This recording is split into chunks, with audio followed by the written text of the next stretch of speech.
20h sur la télévision Futur Média. Bonsoir à toutes et à tous. Bienvenue à cette principale édition. Les titres, c'est dans un instant. Le dossier du pétrole, une affaire qui éclabousse de nombreuses personnalités du monde politique et de la société civile. 21 personnes sont visées par une plainte de l'homme d'affaires Franck Timis. Maître El Hadji Diouf, enrôlé pour la défense de Timis et Aliou Sall, confirme que Souleymane Ndéné Ndiaye a bel et bien signé le décret de cession des licences d'exploration publié par l'actuel régime. Maître El Hadji Diouf que vous entendrez dans ce journal. Et puis sachez que les 21 personnes concernées par cette affaire feront certainement l'objet de citations directes, déclarations d'experts. Maître Baba Diop et Maître Aboubakri Baro affirment que le délit de diffamation qui leur est reproché fait forcément appel à cette procédure. Journée mondiale de la santé mentale célébrée ce lundi. Plus de 5000 cas d'hospitalisation enregistrés pour la seule année 2015. La prise en charge bute encore et toujours sur la cherté des médicaments et les ruptures de stock. À 24 heures de la Tamkharit, pas d'effervescence autour des moulins à mil. Les Sénégalais rivalisent d'astuces pour éviter les longues files d'attente dans les marchés. Un tour à Tilène dans le centre-ville de Dakar pour en être édifié. Sédhiou dans le département de Goudomp, les élèves n'ont toujours pas repris le chemin de l'école. La faute à la non-installation des abris provisoires. Au total, 47 abris toujours pas construits. Une situation qui inquiète professeurs, collectivités locales et surtout parents d'élèves. L'invité du 20h, il s'agit du ministre de l'Industrie et des Mines, Aly Ngouille Ndiaye. Il est interviewé par Mamadou Ibra Kane, une interview que vous pourrez suivre comme d'habitude juste à la fin de ce journal. Voilà pour les titres de développement à présent.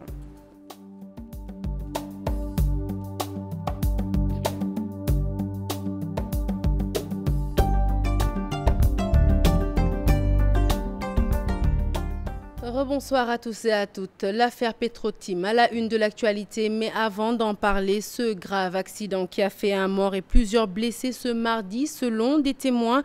Le drame s'est produit vers 17h entre Aloumkagne et Pout. Une collision entre un conducteur de moto Jakarta en provenance de Thiès et un car Ndiaga Ndiaye qui arrivait de Pout. Et nous n'excluons pas d'y revenir avec des images avant la fin de cette édition ou lors de nos prochaines éditions.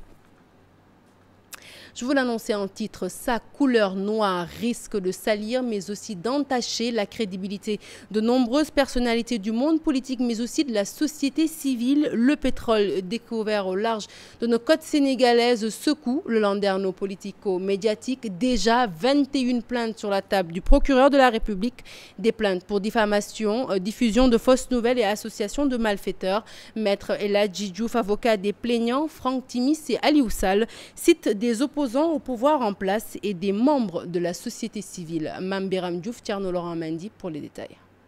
Celui qui a fait ses recherches, cette prospection, celui qui va permettre au Sénégal enfin de se développer, on le présente comme un dealer, un voleur, un magouilleur, un corrompu. Ses clients, Franck Timis, PDG de Timis Corporation, et Aliou Sall, son employé, ce dernier dépourvu d'action, dit-il, leurs noms sont traînés dans la fange, d'où la plainte qu'il vient de déposer pour eux.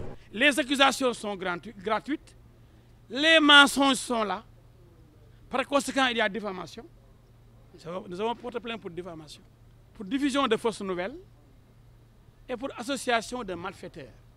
Aliou Sall est employé par Franck Timis, par Timis Corporation. Il est payé. Des gens disent même qu'il a 2 salaires. Il était en même temps agent de l'État. Il ne l'est plus lorsqu'il a été embauché. Des membres de l'opposition, de la société civile, entre autres, sont visés dans cette plainte. La liste dépassant 21 personnes, déclare Maître El Hadji Diouf. Ce premier groupe devra s'expliquer. Birahim Seck, Forum Civil. Mamadou Diop Decroix, le Premier ministre Abdoul Mbaye, celui qui vient de s'inviter à la politique, le grand journaliste Moudban, mon ami. Mon collègue Maud Lamine Diallo, de Teki, l'expert du groupe. Adama Gaye,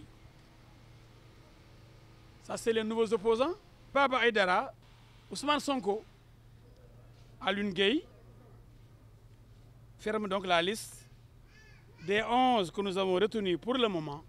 L'avocat dit ne pas être seul dans la défense de ce dossier puisqu'entouré d'experts et d'avocats, selon lui, les détracteurs de Franck Timis et d'Aliou Sall ne cherchent qu'à atteindre le président Macky Sall. Et puis, dans ce dossier, l'ancien Premier ministre Souad sommé de s'expliquer. Selon Maître El Hadji Diouf, Souleymane Ndéné Ndiaye a bel et bien contresigné le décret de cession des licences d'exploration de l'or noir découvert au large de nos côtes. Par conséquent, l'avocat le cite comme témoin dans cette affaire. Maître El Hadji Diouf, que nous écoutons toujours au micro de Mame Biram Diouf. Nous avons des témoins de taille, notamment le président Abdoulaye Wade, qui a signé ce décret qui n'a pas été publié au journal officiel. Maître Souleymane Ndéné Ndiaye, qui a contresigné, même s'il dit qu'il n'a rien signé, moi je vous donne la preuve qu'il a signé. Karim Wade, qui a signé le contrat, parce qu'il y a le contrat et le décret. Le contrat entre le Sénégal et Timis. Pierre Goudiaby Atepa, qui a permis à Timis de rencontrer le président Abdoulaye Wade. Et non le président Macky Sall. Et enfin, M. Samuel Sarr, qui a été le premier à s'occuper de l'énergie avant Karim Wade. Et a rencontré M. Timis. Lui aussi a un mot à dire. Et si ces témoins parlent, vous verrez que la famille de Macky Sall n'est pas concernée. Khalifa Sall n'a pas de part, n'a pas d'action dans ces sociétés de pétrole, qu'il est un simple employé de Timis, ce qu'il a dit. Et puis sachez que les personnes visées par la plainte de l'homme d'affaires vont certainement faire l'objet d'une citation directe. Déclaration d'experts. Maître Baba Diop et Maître Aboubakry Barrow affirment en effet que le délit de diffamation dont ces personnes sont accusées fait appel à cette procédure, la citation directe. En revanche, en ce qui concerne les témoins cités par Franck Timis ou encore Aliou Sall, eh bien ces derniers ne sont pas obligés de répondre devant un juge. Les éclairages, c'est avec Al-Hassan Ba. Plainte de Franck Timis, 21 personnes visées pour diffamation, un régime juridique spécial prévu par la loi en la matière. Quel que soit le nombre de personnes qui est visé, c'est tout à fait possible. Maintenant, il faut dire que c'est une procédure très formaliste qui est prévue par les dispositions du Code de procédure pénale. Qui commence souvent par ce qu'on appelle une sommation interpellative. Mais là, puisqu'il s'agit d'une plainte d'un particulier, d'habitude, l'avocat saisit le tribunal par la voie de la citation directe, qui obéit à certaines conditions de forme et de fond. D'ailleurs, à cet effet, l'article 627 dispose que quand le prévenu voudra être admis à prouver la vérité des faits diffamatoires, conformément aux dispositions de l'article précédent, il devra, dans le délai de 10 jours, après la signification de la citation, faire signifier au ministère public 5 témoins cités dans l'affaire, dont l'ancien chef d'État, Maître Abdoulaye Wade. Quelques problèmes techniques également à résoudre à ce niveau. Selon Maître Baba Diop, ils ne sont pas obligés de répondre. Si ces personnes-là souhaitent venir déposer, ils ont la possibilité de venir. Mais si ces personnes-là ne veulent pas déposer, vous ne pouvez pas les contraindre à venir déposer. Maintenant, si on était dans le cadre d'une plainte ou bien d'une instruction, un juge aurait pu avoir la possibilité de les contraindre à venir déposer. Mais si on est dans le cadre d'une citation directe, à partir de ce moment, la partie qui convoque ces personnes-là à venir témoigner n'a aucun moyen pour les contraindre à venir témoigner. Mais le seul problème qui se pose, c'est celui relatif à la qualité des témoins au moment des faits. Vous êtes sans savoir que des ministres ont été mis sur la sellette, j'allais dire, ont été appelés à titre de témoins, alors que le président y compris, alors qu'au moment des faits, vous êtes sans savoir, vous le savez mieux que nous d'ailleurs, que ces ministres exerçaient des fonctions ministérielles. Toute une procédure à respecter. Le président de Timis Corporation a commis Maître El Hadji Diouf pour défendre son dossier. Et puisqu'il occupe les devants de l'actualité, focus à présent sur le mode de communication du baron du pétrole. Timis, vous l'avez certainement constaté, semble avoir préféré s'adresser à la presse écrite, une méthode qui a suscité du coup la curiosité de nos reporters. Tentative de décryptage dans ce reportage signé Souleymane Touré. Franck Timis de Timis Corporation, ceux qui s'attendaient à voir l'homme d'affaires australo-roumain sur les plateaux de télévision peuvent déchanter. le patron de Timis Corporation entame la bataille avec l'opposition sénégalaise, loin des caméras et micro des journalistes. Il a choisi là où il voulait s'exprimer. Et donc, il a dû bien préparer ça. Donc, c'est pour ça qu'il ne veut pas se jeter peut-être dans la grosse mare des médias. Imaginez, dans une conférence de presse, les gens vont poser toutes les questions. Je pense qu'il a choisi un cadre beaucoup plus serein, beaucoup plus facile. Face aux multiples accusations, l'homme d'affaires ne ferait-il pas mieux d'occuper le paysage médiatique pour éclairer la lanterne des Sénégalais? Il faut voir si cette sortie dans 2 journaux éclaire bien la lanterne des Sénégalais concernant les accusations sur le dos de Franck Timis. Je n'en suis pas sûr. Maintenant, on verra davantage avec cette plainte annoncée contre 21 personnes. L'affaire prend une tournure judiciaire. Maître El Hadji Diouf pour la défense de Franck Timis.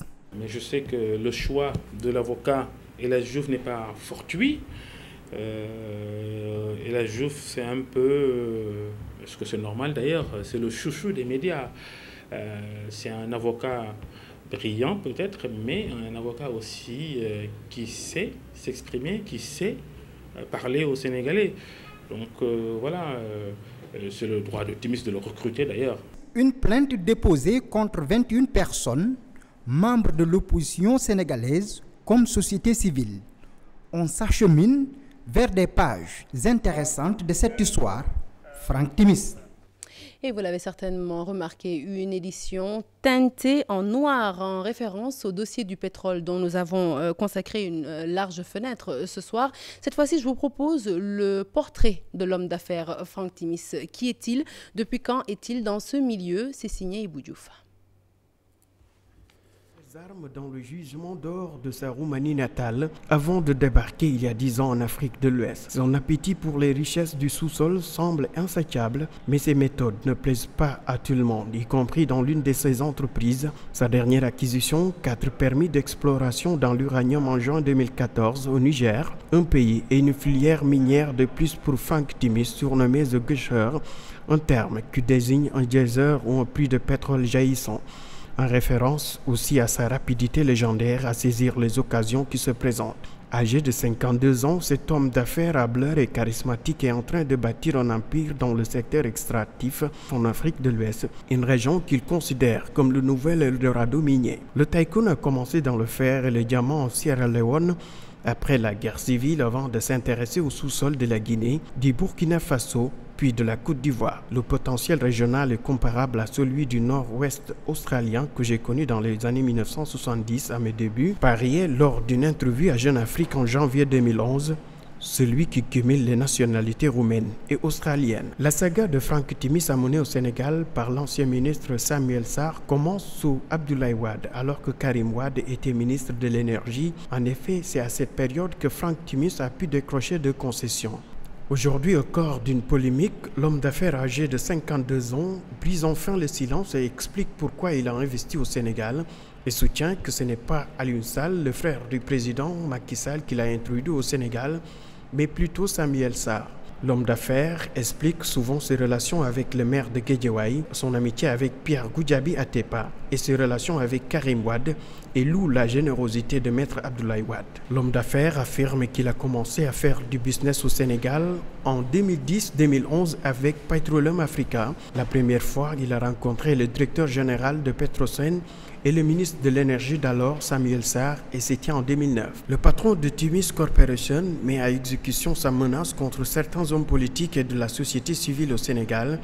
C'est suite à la polémique née des contrats de pétrole et qui ont tenu des propos outrageants à son égard. Pour rappel, en début de semaine, l'homme d'affaires avait proféré des menaces à l'encontre de la classe politique sénégalaise, surtout celle de l'opposition qui alimente la polémique sur les contrats de pétrole. Dans cette liste de 21 personnes, le président Abdoulaye Wade, Karim Wade, Samuel Sarr, Souleymane Ndéné Ndiaye et Pierre Goudiaby Atepa sont cités comme témoins. En attendant de situer les différentes responsabilités, l'homme d'affaires et patron de Timis Corporation reste au cœur de l'actualité. Et pour refermer le volet consacré à l'actualité sur le dossier pétrolier, la position à présent du front Manko Owatu Sénégal, la plainte de Franck Timis n'ébranle pas les membres de ce front. Oumar Sarr et ses camarades promettent de répondre ce mercredi. En conférence de presse, le Front pour la défense du Sénégal continue de déplorer l'absence de consensus autour du fichier électoral. Et s'agissant du lancement de la carte d'identité biométrique CEDEAO, eh bien, les opposants au pouvoir de Macky Sall y voient une manière de radier les électeurs de l'opposition de la liste électorale. Nous y reviendrons en son. Certainement avant la fin de cette édition ou alors lors de nos prochaines éditions. Autre conférence de presse à présent, celle du Parti pour l'indépendance et le travail. Les membres de cette formation politique se sont prononcés sur la situation du pays. Ils ont également fait part à l'opinion publique des décisions qui ont émané de leur 6e congrès ordinaire. Écoutons le secrétaire général du PIT, il s'agit de Sambassi, au micro de Cheikh Hassan Affal. La situation économique et sociale était à l'ordre du jour au PIT lors de cette retrouvaille au lendemain de leur 6e congrès ordinaire. Pour le secrétaire général du Parti de l'indépendance et du travail, le Sénégal est un exemple en termes de stabilité. Notre 6e congrès, nous sommes sortis avec la volonté de continuer à bâtir l'armée politique du changement, c'est-à-dire d'articuler le plus largement possible les forces en présence sur le champ national, pour autant qu'elles y consentent, et acceptent d'avoir comme ligne de mire la rigoureuse sauvegarde de l'intérêt national. Sambassi a profité de cette rencontre avec la presse pour juger le débat sur le pétrole et le gaz, des sujets à polémique au Sénégal. Alors que nous n'avons pas encore fait sortir de terre le moindre litre de pétrole, pas plus que du gaz, beaucoup de constructions se font et nombreuses sont les personnes, souvent de bien mauvaise foi, à tirer des plans sur la comète. Que la direction de l'énergie intervienne, de même que Petrocel, que le ministre en charge de l'énergie apporte des précisions, que le Premier ministre livre des éclairages, publie des documents, rien n'y fait. L'environnement politique au Sénégal se doit d'être mieux préservé de l'avis du secrétaire général. Le principe demeure que nous devons travailler à évacuer la violence de notre pratique politique. Nous avons fait beaucoup de pas en la matière, énormément de pas en la matière, mais il y a encore des efforts à faire. Mais s'il n'y a pas de règles, s'il n'y a pas de normes, si tout est permis, nous explosons en tant que société. Actualité politique toujours. Malick Gakou, accueilli dans la capitale du rail par ses militants, le secrétaire général du Grand Parti se dit conscient des difficultés auxquelles sont confrontées les populations tchessoises. C'était au cours d'une assemblée générale tenue à la promenade des Tchessois. Il a remobilisé ses troupes en vue des prochaines échéances électorales. C'était en présence de nos correspondants Cheikh Anta Diop et Saïla Tir. Gakou a été accueilli en grande pompe à Thiès par ses militants dans le cadre des caravanes de l'espoir. Le secrétaire général du Grand Parti, compte tenu de la forte mobilisation des Thiessois, se dit conscient du fait que Thiès est confronté à de sérieux problèmes. Je voudrais à ce titre aussi dire merci à toutes les femmes de la commune de Thiès, à toutes les femmes du département de Thiès, venues si nombreuses nous accueillir et vous dire toute notre fierté de pouvoir encore avec vous continuer à travailler au service exclusif de la femme de notre pays. L'ensemble des adultes, merci pour votre détermination. Nous avons pris l'engagement dans le cadre des caravanes de l'espoir de sillonner l'ensemble du département de Thiès, mais également les communes de Thiès. À ne ménager aucun effort pour développer vos terroirs, développer votre ville, mais également vos communes. Et c'est avec cet élan de cœur, dans la mobilisation, dans la détermination et l'engagement, que je vous dis encore une fois merci au nom du parti. Malick Gakou est aussi revenu sur les raisons de la marche du 14 octobre prochain. Dans les prochains jours, précisément le 14 octobre prochain, nous allons célébrer en marchant à Dakar, mais également dans l'ensemble des départements qui le souhaitent.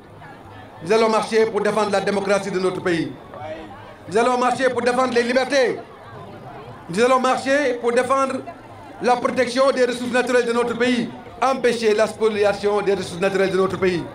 Nous avons juste demandé qu'on nous réponde de manière transparente sur les conditions d'attribution du pétrole et du gaz au Sénégal. Mais qu'on nous réponde. Alors si la réponse c'est des menaces, c'est parce que la réponse n'est pas claire. Mais également, nous allons marcher pour assurer à notre pays les bases d'un développement économique et social harmonieux. Le secrétaire général du Grand Parti compte revenir à Thiès pour mieux sensibiliser les populations sur les enjeux des élections qui se profilent à l'horizon. Et puis, c'était l'un des titres de cette édition. Célébration ce lundi de la Journée mondiale de la santé mentale sous le thème « Les premiers secours psychologiques au Sénégal ». Sachez qu'un peu plus de 5000 cas d'hospitalisation sont enregistrés pour la seule année 2015. Selon le professeur Habib Thiam, les facteurs favorisant la maladie sont nombreux. Les difficultés liées à la prise en charge le sont également. Entre autres difficultés, la cherté des médicaments ou encore les ruptures fréquentes de stock. Pour y remédier, des dons de médicaments ont justement été offerts aux malades à la clinique psychiatrique Moussa Diop. C'était en présence d'Aïssatou Paye Modou Diop. En 2015, 4188 malades consultés. La déficience mentale prend des proportions inquiétantes. Hérédité, environnement inadéquat, autant de facteurs susceptibles de favoriser la maladie. L'un des facteurs les plus connus, c'est un mauvais développement de l'enfant. Depuis la naissance jusqu'à l'âge de 12 ans, il faudrait qu'un individu soit dans un milieu adapté et dans un bon environnement.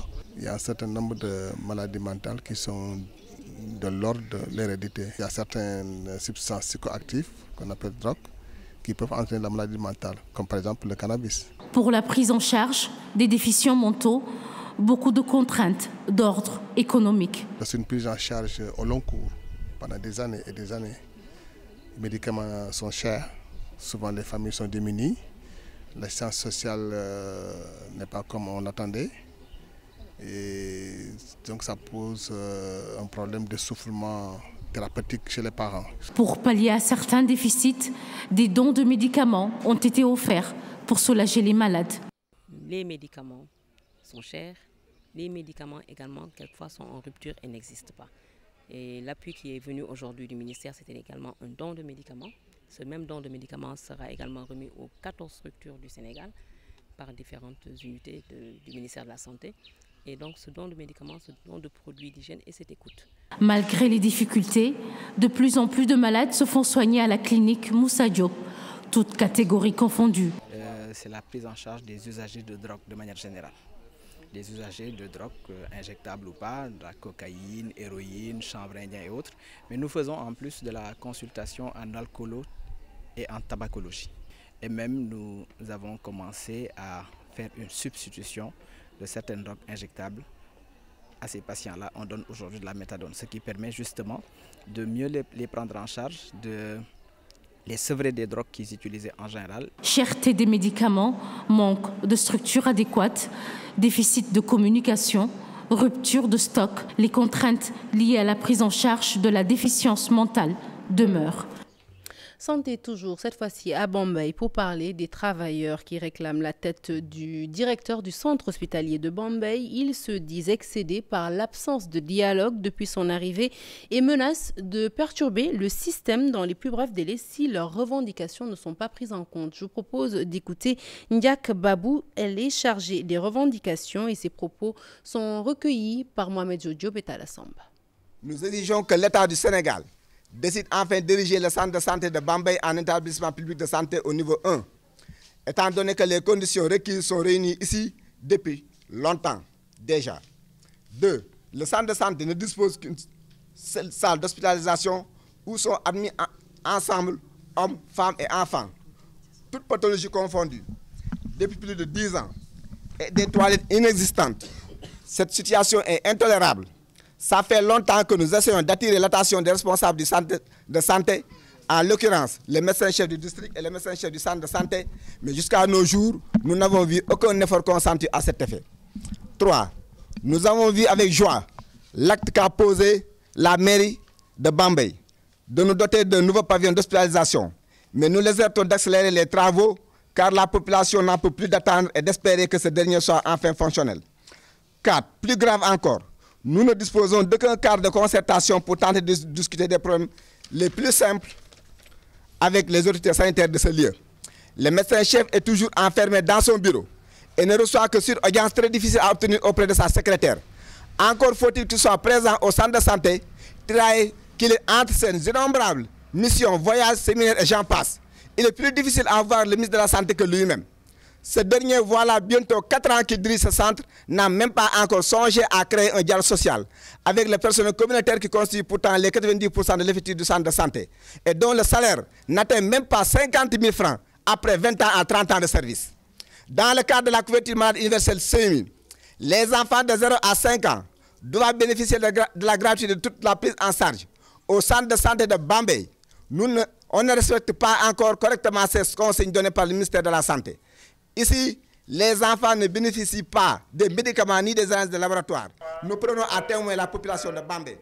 Dans la région de Sédhiou, l'inquiétude gagne les parents d'élèves, les professeurs, mais aussi les collectivités locales. Dans le département de Goudomp, en ce début d'année scolaire, la faute au nombre important d'abris provisoires, 30 abris pour le lycée de Tanaf et 17 au lycée de Samine, les deux donc principaux lycées du département qui doivent servir de classe et qui ne sont pas encore installés. Ainsi, les cours n'ont toujours pas démarré dans ces classes et ce n'est certainement pas de mal à veille puisque les acteurs soulignent également un manque criard de table-banc. La correspondance est signée Bakary Conté.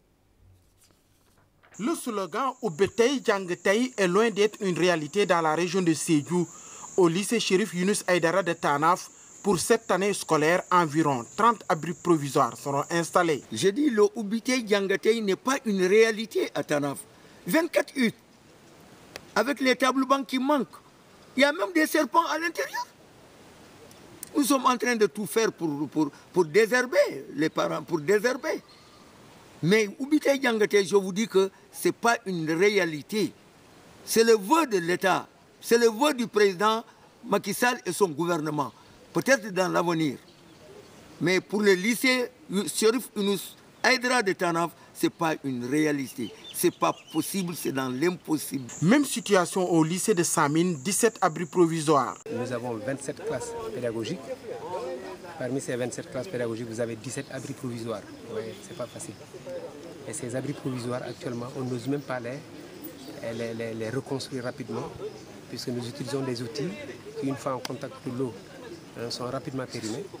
C'est la raison pour laquelle nous allons encore patienter pour une semaine. Face à cette situation, les collectivités locales demandent l'aide du gouvernement. Si on dit que l'année scolaire se fasse dans ces abris provisoires, donc il faudrait noter que les enseignants travaillent dans des conditions extrêmement difficiles. Voilà pourquoi on interpelle encore l'État. Ce CEM est construit depuis 1996. Depuis lors, il n'y a pas l'ombre d'une construction. 24 abris provisoires, sans compter cette année ce qui va s'augmenter, je pense que c'est devenu un goulot d'étranglement. Donc, les collectivités locales ne peuvent pas, elles n'ont pas les possibilités. Plusieurs écoles de la région de Sédhiou sont dans la même situation. Les parents d'élèves demandent au gouvernement de construire ces salles de classe pour un enseignement de qualité. Et puis plutôt pas loin de Sédhiou, dans la commune de Djanaba, les populations très inquiètes à cause des véhicules qui circulent avec allure sur la route Carrefour Ndiaye-Kolda et qui créent beaucoup d'accidents. Les deux écoles de Djanaba qui jouxtent cette route courent un véritable danger. Malang Koma est habitant de Djanaba. Il alerte et demande l'installation de Dodan. Nous l'écoutons toujours au micro de Bakary Conté. Nous avons des inquiétudes récurrentes face à l'insécurité menaçante au niveau de notre population jeune, surtout la population scolaire. Derrière moi, il y a le CM de Djanaba et à quelques encablures, il y a l'école élémentaire. Et tout le temps, on est face à des menaces d'accidents de véhicules. Parce que le CM est mitoyen plutôt de l'école élémentaire. Et il y a plus de milliers d'élèves qui chaque jour que Dieu fait, un jour ouvrable, quittent leur maison pour venir apprendre dans ces deux établissements. Et chaque jour, on est face à ces menaces d'accident. Parce que les véhicules sont là, ils roulent à tombeau ouvert parfois, sur le tronçon Kolda, Sédhiou, passant par le village de Gannaba. Nous demandons des ralentisseurs sur la route pour au moins permettre aux véhicules de diminuer les vitesses des dodanes. C'est ce que nous demandons. Et une fois, quand les gosses célébraient la fête nationale de l'indépendance, il y a de cela 2 ans, on avait même subi un accident.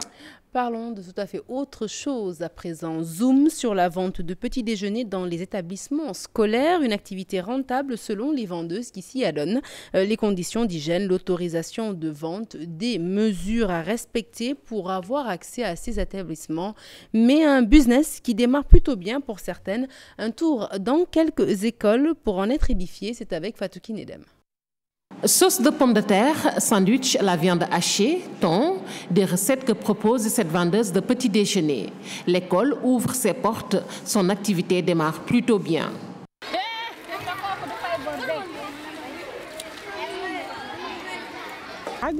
On s'en sort petit à petit. Les cours n'ont pas totalement démarré. Ils ne sont pas nombreux, les élèves qui sont inscrits. De même pour les enseignants. En période de vacances, ces dames trouvent d'autres alternatives. En période de vacances, j'ai mon étal à côté de chez moi. La vente de petits déjeuners, une activité qui n'est pas sans difficulté. C'était beaucoup plus difficile au début. On nous refusait même l'accès à l'école. La porte d'entrée était toujours fermée. Celle qui était à l'intérieur était plus chanceuse. Parfois, c'est un manque à gagner pour ces bonnes dames qui font aussi dans l'humanitaire. Très souvent, je donne du pain aux enfants. Ceci gratuitement. Et l'hygiène dans tout cela, de la préparation à la vente, des mesures s'imposent. Désormais, l'établissement nous impose une carte de visite et contre-visite. Ceci annuellement. Retour aux casseroles, petits plats. Pour ces vendeuses, c'est la période des vaches grasses et les enfants, de vrais moments de délices. À 24 heures de la Tamkharit, ce n'est pas le rush au niveau des moulins à 1000 et pour cause, cette année, les ménages semblent avoir pris les devants. Les Sénégalaises apprécient par ailleurs la stabilité des tarifs de cette machine qui sert à moudre cette céréale tant prisée pour le jour de l'Achoura. Maïmouna Ndiaye et Léa Niafouna pour le constat. Un de pareils moments, cher Sarr, débordé de commandes. Des coups de téléphone par-ci, petites histoires par-là. Sa boutique peu exiguë pour accueillir la clientèle, mais en septembre 2016, la donne a totalement changé. Les clients viennent petit à petit actuellement, mais beaucoup d'entre eux ont préféré venir tôt cette année. Il y en a même qui ont amené leurs commandes la nuit dernière, mais ils font toujours du marchandage alors que le kilogramme de mil est moulé à 50 francs. Fini les longues files d'attente, ici à Tilène, les clients apprécient. À mon avis, les femmes doivent faire de même pour les fêtes de Tamkharit à venir s'y mettre très tôt. Cela pour éviter les bousculades au marché. Les gens amènent leurs commandes et repartent sans difficulté. C'est vraiment l'idéal. Nous n'avons aucun problème. Vous savez, nous Soniqués, nous attendons la dernière minute. C'est parce que nous faisons le couscous la veille. Et cela se passe comme ça chaque année. À ma grande surprise, je n'ai pas trouvé de monde. Sincèrement, je suis satisfaite. Pour les prix aussi, aucun changement cette année. Il n'y a pas d'augmentation des prix cette fois-ci. J'ai payé en tout 500 francs pour 8 kg de mil et 1 kg de maïs. Je ne peux pas avoir mieux. Le mil moulu, la fête du couscous se prépare chez les familles musulmanes. Mais attention, suivez juste ce conseil.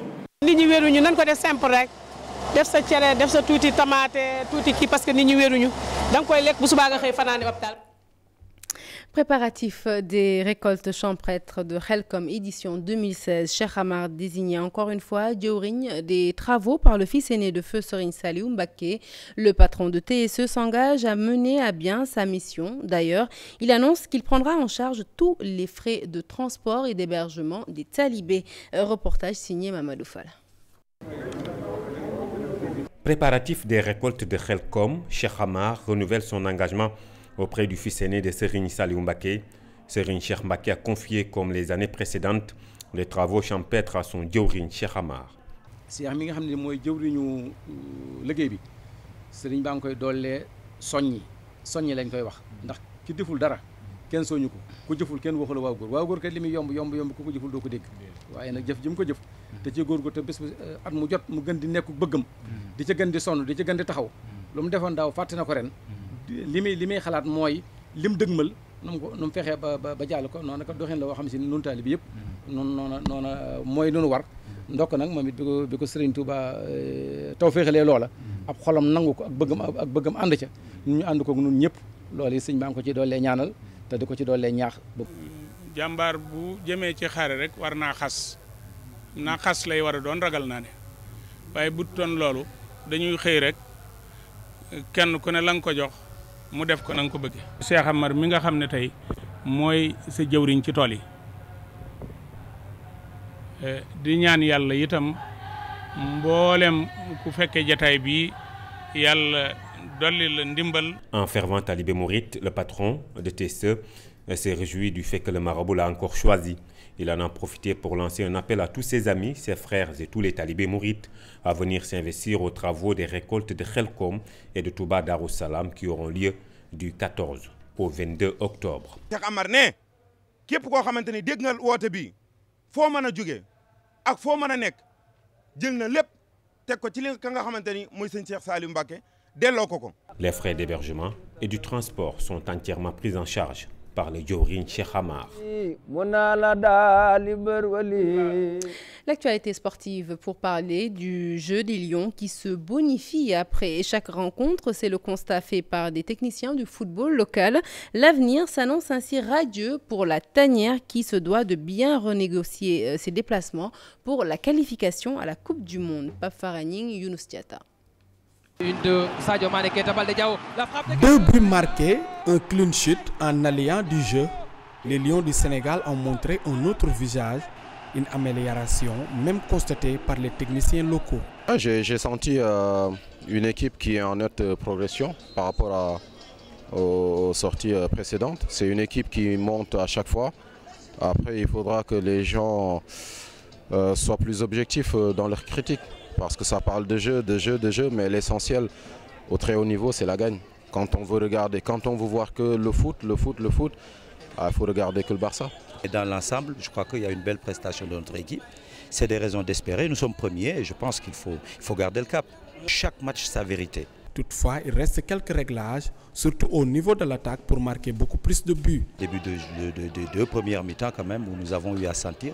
Je crois que ça permettra un peu de tirer les leçons un peu de ces moments un peu où on a été en difficulté, voir un peu les problèmes qu'on a eu. L'entraîneur, il est assez intelligent pour savoir les différents profils dont il dispose et il s'adapte par rapport à ça. Le plus difficile reste à venir, les matchs à l'extérieur qu'il faut négocier pour garder toujours la première place. Je pense qu'ils sortent d'un match nul, nous sortons d'une victoire. Sur cette course-là, il faudrait que, comme nous avons joué à domicile, nous puissions jouer à l'extérieur. On a gagné le premier match à domicile chez nous. Il faut aller en Afrique du Sud avec bien sûr des ambitions. Mais il ne faut pas aussi qu'on s'attende à gagner tous les matchs. C'est un mini-championnat, il faut le jouer intelligemment. La première place à la première journée, c'est anecdotique. Il faudra finir premier à la fin. Avec cette belle victoire, l'équipe du Sénégal continue sur sa bonne lancée avant d'affronter l'Afrique du Sud en mois de novembre pour la deuxième journée des éliminatoires du Mondial Russie 2018. Allez, parlons à présent de la 4e édition du tournoi international de Guédiawaye qui a vécu ce week-end. C'est le Real de Banjul qui a remporté le trophée. Pour les clubs sénégalais qui y ont participé, eh bien, le résultat n'était pas le plus important, mais la préparation avant le début du championnat. Chartidiane Diao, Younous Diatta. En pleine préparation de pré-saison, le résultat passe au second plan. L'US Gorée et GFC n'ont pas tiré leur épingle du jeu. On nous a invités à un tournoi et je pense que c'est une bonne chose. Comme ça nous permettra d'avoir quelque chose en jambe pour pouvoir entamer la saison. Nous, on est en phase de préparation, donc on n'avait pas un objectif particulier par rapport à gagner ou ne pas gagner ce tournoi.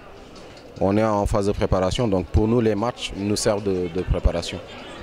Pour l'équipe championne du Sénégal, ce tournoi international est en avant-goût de ce qui l'attend en Coupe d'Afrique. Dans la Ligue des champions devant nous et on sait bien qu'on représente le Sénégal. Donc c'est bien de jouer ces genres de matchs parce que pour moi c'est un match test. Ça nous permettra d'avoir une petite idée sur nos adversaires et je pense que ça va nous servir de leçon. Ce tournoi international qui en est à sa 4e édition compte désormais dans l'agenda. L'objectif déjà premier, il est sportif, déjà pour permettre toujours à l'équipe à la sortie de son stage de préparation de fin de saison de pouvoir se frotter avec d'autres équipes et permettre au coach aussi de faire sa revue d'effectifs. L'autre défi, c'est aussi l'apprentissage. L'apprentissage, jouer contre des équipes d'un autre championnat, d'un autre niveau. Et je pense que ça, c'est quelque chose, en tout cas, nous jouons dans le championnat, nous ne connaissons pas l'Afrique. C'est quelque chose qui est important en fait. Le Real de Banjul a remporté le trophée. Il s'est imposé 3-0 devant les Mauritaniens de l'ASAC Concorde. Fin de ce journal, c'était un plaisir de vous l'avoir présenté. Merci de l'avoir suivi. Prochain rendez-vous de l'information de tout en images à 0h, l'info qui continue sur votre site www.igfm.sn. Et tout de suite, c'est avec un grand plaisir que je passe le témoin à Chérif qui va certainement parler de pétrole ce soir. Vous avez vu juste Sarah Cissé, c'est le temps d'un jingle et c'est la tutelle qui va prendre la parole ce soir. Aline Gundiaï est l'invité de Mamouni Brakan. A tout de suite.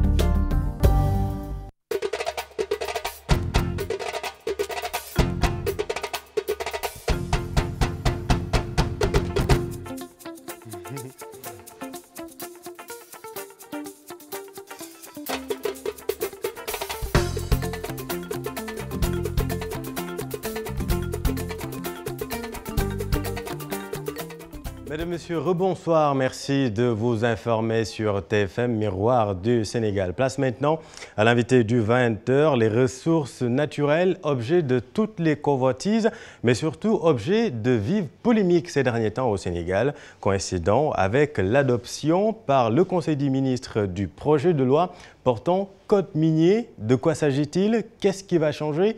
Mamouni Brakan, bonsoir. Vous êtes avec la tutelle.